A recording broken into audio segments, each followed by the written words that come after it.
Melanie Sloan was the longtime executive director of the progressive watchdog group Citizens for Ethics and Responsibility in Washington, CREW.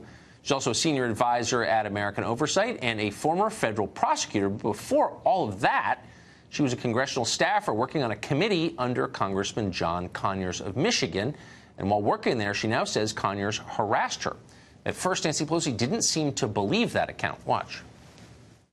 Just because someone is accused, and was it one accusation? Is it two? I think there has to be. John Conyers is an icon in our country. Do you believe John Conyers is accused? I don't know who they are. Do you? They have not really come forward. And that gets so you don't know if you believe the accusations? That's for the Ethics Committee to review. Now, after speaking directly with Sloan, Pelosi says she has changed her mind. Melanie Sloan joins us tonight. Melanie, thanks for coming on. Pleasure. So I was a little surprised by the reaction from Leader Pelosi, who is a self-described champion of women and has told us many times to believe the women. Why wouldn't she have called you before weighing in on the Conyers question? Well, I think that she may not have actually known about me. The whole thing blew up over Thanksgiving, over the Thanksgiving holiday, right. And it's not clear that she knew.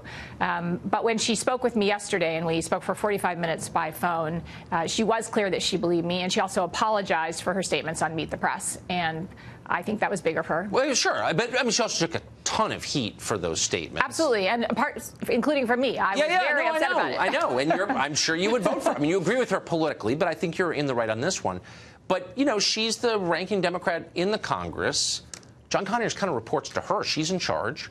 She could find out who you were, like with a single phone call. She's preparing to go and meet the press, not something members of Congress do lightly. You know, you kind of like get what you're going to say together ahead of time. Why wouldn't she have done diligence on something as important as an accusation of sex harassment? I don't know.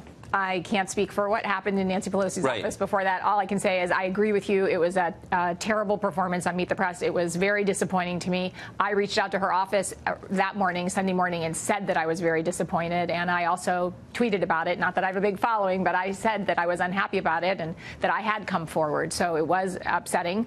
And Nancy Pelosi did call yesterday and apologize. And then we spoke at length, not just about the allegations themselves, but about really the more important issue of what Congress should do now. So what I guess I'm surprised and not surprised by is to hear all the people coming forward to say, yeah, of course Conyers is a creep. Like, we knew that. You heard Cokie Roberts say all the female reporters knew not to be alone with him for years. The guy married a former intern who was 25. He was 61. Everybody knew that. Yep. Why did it take this long? I don't know why it took this long. I think for the same reasons that it's taken so long in so many industries and things have gone unstated. And, you know, everybody knew about Harvey Weinstein. It seems like everybody knew about Roger Ailes. These were things that were well known for years and years. And women are quickly dismissed and allegations are denied. And any woman who comes forward goes through a really rough time of having her credibility assaulted. When I actually did try to talk about. Hold on. That's just, let me just say, I had no idea about Roger Ailes, just for whatever it's worth. But I would also say that's silly. I mean, you're a former prosecutor. I've known you for a long time. You're a strong person. You wouldn't be dismissed. Cokie Roberts has a national But I actually was. I mean, let me just say that when I did try to talk to people about John Conyers 20 years ago, I talked to any number of people, including a reporter who then checked my story for corroboration with somebody else in Conyers' office who told them that I was mentally unstable. And although I knew this reporter for a long time and had worked with him, he then came back to me and said, well, this person says you might be mentally unstable, so now I can't do the story. It seems like a lot of what's going on is that Conyers is politically useful and there really are no enemies on the left from the perspective of liberals, and like no one wanted to criticize him. Maybe if his politics had been different, the outcome would have been different. Do you think?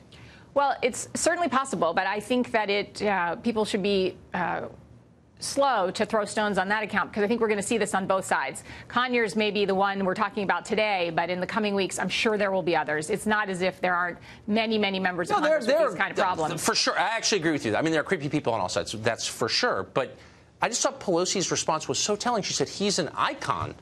Yeah. It seemed like a non sequitur to me. In other words, I like the way he voted, therefore shut up. Well, I think she was talking about his long history in the civil rights movement, that he's an icon. But she later did say that that doesn't give him license for this kind of conduct. And again, I'm agreeing with you that the Meet the Press performance was wrong and mistaken. Right. But she has walked it back and said that that does not give him an excuse. It's not a license to mistreat people. And I think that is one of the things we're seeing in every industry. Does the fact that somebody has great stature in their industry allow them to mistreat women? Yeah, or mistreat staff. I mean, he was accused of making a staff campaign for his wife, who later went to jail on bribery charges, you know, babysit his kids, drive him around. Kids, yeah. You would babysit the kids. So, like, I don't know, that's a form of harassment, too. No, that is. And actually, that was more what happened to me. I wasn't sexually harassed. I was abused by Congressman Conyers. He was horrible to me. And there was the one time where I walked in on him in his office in his underwear, but I wasn't propositioned. He didn't touch me inappropriately. Those things didn't happen to me. Underwear. Yeah. Bizarre. Melanie Sloan, thank you. Thank you.